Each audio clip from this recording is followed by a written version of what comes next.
Paano nga ba lutuin ng ampalaya na hindi mapait? Simple lang. Unang-una sa lahat, bago mo gayatin yung ampalaya, hugasan mo muna. Pagkatapos hugasan ay syempre ating gagayatin ng maninipis. Pagkatapos niyan ay magigisa na tayo. Meron akong sibuyas, bawang, at saka kalahating chicken cube. Huwag niyong hugasan yung ampalaya nyo pagkatapos nyong hiwain dahil ito ang nagdudulot ng pait. Bakit?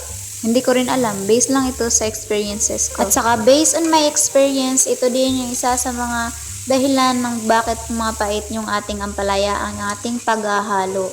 Kaya tingnan nyo ng maigi kung paano ko inahalo yung pagluluto ko.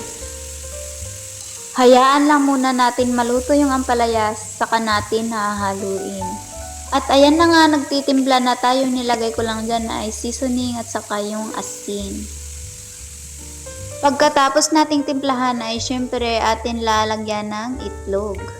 Ngayong luto na yung ating ampalaya, pwede na natin siyang halu-haluin para ma-mix natin maayos yung ating itlog. Gustong gusto ko talaga yung luto sa ampalaya, yung malutong-lutong. Naku, ang sarap mga mi. Niluto ko ang favorite mo. Favorite ulam. Wow, dito ka po. And try. Ano, lasa? Ha? Gusto mo pa? Oh wow, favorite na ko yun. Masarap.